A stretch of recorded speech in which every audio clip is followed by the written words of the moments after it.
Brussels, Europe's voice has been strangely missing as tens of thousands of Iranians have been protesting for dignity, freedom, and economic survival.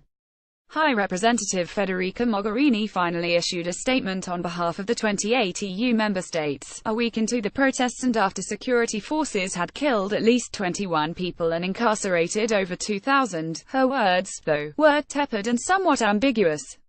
While the statement affirmed that peaceful demonstrations and freedom of expression are fundamental rights, it failed to clearly condemn the regime's killings and arrests. It spoke in general terms of unacceptable loss of human lives, but failed to name either the perpetrators or the victims. Keep up with this story and more by subscribing now. Iranian students run for cover from tear gas at the University of Tehran during a demonstration in the capital Tehran on December 30, 2017. Street, AFP, Getty. The assertion that EU member states expect all concerned to refrain from violence could be read to suggest an equivalence between protesters rising up against a brutal theocracy and security forces shooting at protesters. The EU statement echoed earlier ambiguous messages from the German and British foreign ministers that similarly called on all sides to refrain from violence. A robust defense of Western values this is not. Neither is it in the best interests of Europe. This late and muted reaction contrasts with a strong and quick response by the US President, Vice President, Secretary of State, and numerous members of Congress from both sides of the aisle. What explains Europe's hesitation to show a more united transatlantic front in standing up for Western values vis-a-vis Iran? Europe's policymakers fear that a more forceful reaction could jeopardize the nuclear agreement, which the US believes is deeply flawed and the EU wants to preserve. But such considerations would contradict the EU's own previous reassurances that, irrespective of the deal, it would continue to press for human rights, which the statement says has always been a core issue in our relationship with Iran. Whatever disagreements may exist about the deal's wisdom, it should not restrict the West from confronting the Islamic Republic's regional aggression and internal oppression. Besides, if the EU is worried that Tehran would use a tougher EU stance as an excuse to cancel the deal, no doubt Iran will eventually find another excuse to do just that.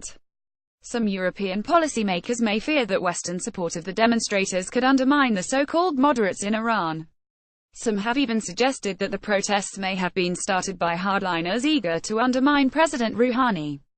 The theory that Rouhani and foreign minister Zarif are agents of change rather than just the more charming faces of the same brutal regime was always rather precarious. The moderate Rouhani has been an integral part of the regime from day one, and led the brutal crackdown of the 1999 student protests. Whatever hopes one may have had about his moderation ought to have been buried beneath the legacy of his nearly 5-year rule. Under Rouhani, Iran has become the world's leading executioner per capita and of children and women in absolute terms, while its troops are carrying out ethnic cleansing in Syria, supporting a regime that has used chemical weapons. Even if one insists on clinging to the belief that his intentions may be honorable, Rouhani obviously has no power to implement them.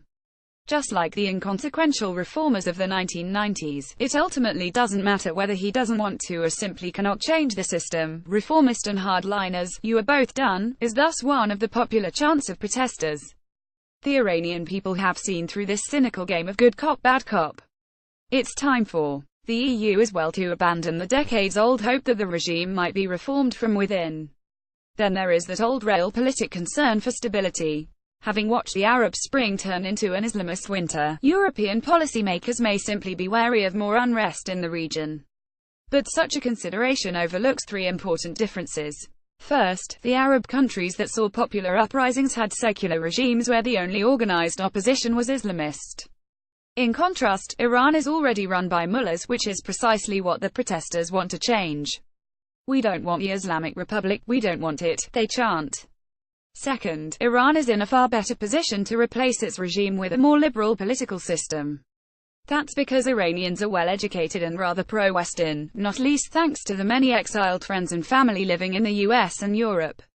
This successful diaspora community would no doubt be eager to help rebuild the homeland they had to flee.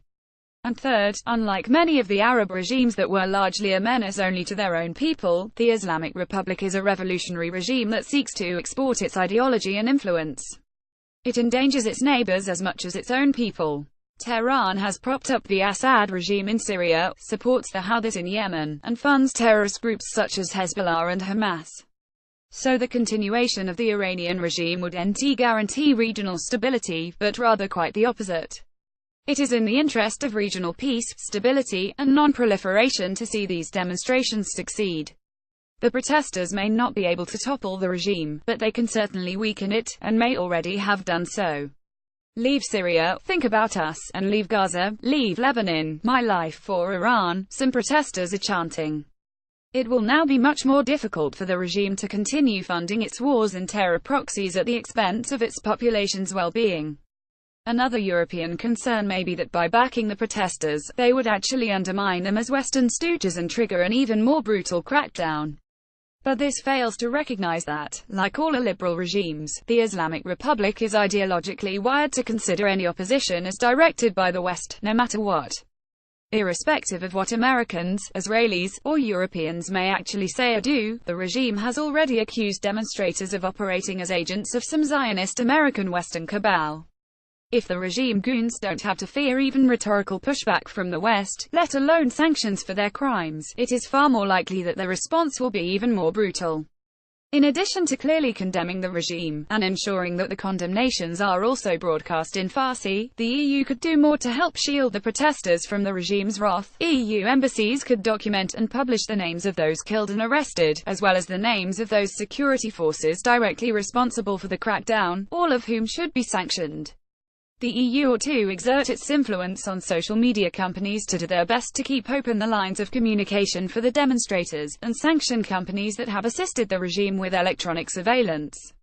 They could help document and publish the facts about Iranian corruption, such as the 2013 Reuters investigation showing how Supreme Leader Khamenei has stashed away close to $100 billion. And surely there should be more high-level meetings with Iranian officials so long as protesters are still being held in jail and tortured. 9 years ago, the last time Iranians rose up, the US president at the time exercised unusual caution, but that didn't soften the regime's crackdown. To the contrary, the government's response was brutal.